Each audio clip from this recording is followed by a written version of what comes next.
زما نومان.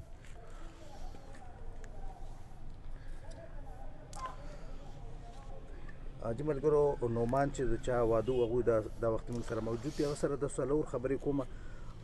نومانه بچی اداره ووایه چې واده ستاسو او دا پیښه څنګه وشوه، پوره تفصیل راته لږ ووایه. بس مونږ خو بل ځای کې ملاستو او چې مونږ رالو ورور راپسې رالی وي کوټه را پرېوتې ده. بس مونږ بیا دلته چغې مغې ووهلې، ګاونډیان موانډیان هم رالل، بس لاس خو را سره وکړل خو غونډ پکې ګیر وو. دې کې څومره کسان ګیر وزویه دا راته ووایه، څومره پکې وفات شو، څومره بچ دي، زخمیان دي؟ تقریبا 18 کسانو دی یو کمره کې. زمونږ ځای ډېر وړوکی دی، 3 مرلې ځای دی تقریبا زمونږ، او دې کې 6 وفات شوي دي او نور زخمیان دي. دا کوم چې وفات شوي دا ستا څه رشته دار دي؟ زما یوه مې خور وه او 3 مې ورېرې دي، خورزې مې دي او 2 مې تره لوریانې دي.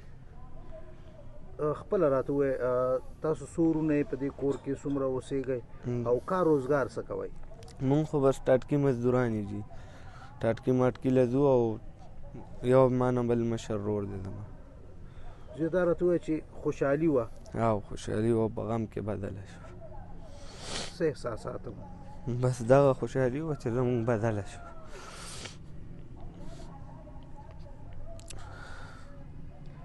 څه ارمانونه ارمانونه دغه وو که نه.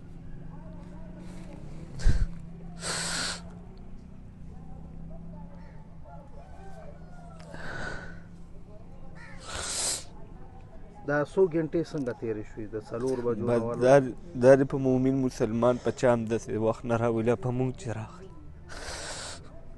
په چا هم خدای نه راولي داسې وخت. زاده خاندان سره ملو شو، خبره خو امیر صاحب وکړه چې ډېر لوی نقصان شوی دی، خاص کر جاني نقصان ډېر زیات شوی دی. نو د الخدمت د اړخه خو چې سي هغه به امیر صاحب ووایي، خبرې وکړه، هغوی به انشاءالله وکړي. او د حکومت د اړخه ما د غمزده خاندان سره خبره وکړه، ما وایي تاسو ټول ډیت سرټیفیکیټ او د برت او د شناختی کارډونو ټول ډیټا ماله راکړئ، نو انشاءالله دغه ریلیف ډپارټمنټ یا پی ډي ایم چې څه کولی شي انشاءالله ډسټرکټ ایډمنسټریشن هغې کې به موږ پوره منډه وهو، انشاءالله مدد به یې کوو. د دې سره سره دا چې کوم پکې زخمیان دي انشاءالله د هغوی چې په هسپتال کې زموږ نه څه خدمت کیدی شي نو به انشاءالله کوو. په دې افسوسناکه واقعه باندې موږ افسوس ظاهرو، او دا کوم چې غمزده خاندانونه دي هغې سره یې تعزیت کوو او دعا ورته کوو چې کوم وفات شوي دي هغوی د خدای وبخښي، او کوم چې زخمیان دي الله دې صحت ورکړي. ډېر غټ نقصان شوی دی، د انساني نقصان تلافي خو نه کېږي، خو کوم چې د کوټه را پریوتې ده نو انشاءالله د جماعت اسلامي له طرفه به بھرپور دوی سره موږ امداد کوو. ما خپل ضلعي مشران هم خبر کړي دي، هغوی را روان دي او هغوی به اعلان کوي. دا کوټه به موږ انشاءالله جوړو او دوی له فوري طور به انشاءالله موږ د فوډ پیکیج پروګرام هم کوو چې هغه مطلب دوی د خوراک څښاک تنظام د نن ورځې لپاره وشي. نو د دې کوټې به موږ دا دغه کوو، د اعلان کوو چې انشاءالله دا به ورته جوړو مکمله، او د دې خاندان نه به تر هغې پورې موږ نوځو، دوی سره به ولاړو چې تر څو بحالي نه کړي، پوره بحالي. انشاءالله نن ورځې لپاره به د فوډ د خوراک څښاک تنظام هم کوو او مکمل به دوی سره ولاړو. که د دوی داسې زخمیان چې هغه هسپتالونو کې وي هغه موږ ته ویلي شي، هغوی سره موږ د دوای په مدد کې هیلپ کولی شو. انشاءالله د حکومت د طرفه چې څه وي نو هغه به سجاد دوی خبرې وکړي، د جماعت اسلامي او د الخدمت د طرفه چې هغه به موږ کوو انشاءالله. انا لله و انا الیه راجعون. ډیره افسوسناکه واقعه ده او ډیره دردناکه واقعه ده. دلته 15 ماشومان او یو زمونږ خور زنانه په دې کمره کې د هغې شهادت په دې یخه یخنۍ کې دا کمره راغورځېدل. واقعي ده چې دا یو ډیره لویه د درد نه ډکه او د غم نه ډکه المیه ده او موږ ټول په دې باندې انتهایي ډېر زیات غمجن یو.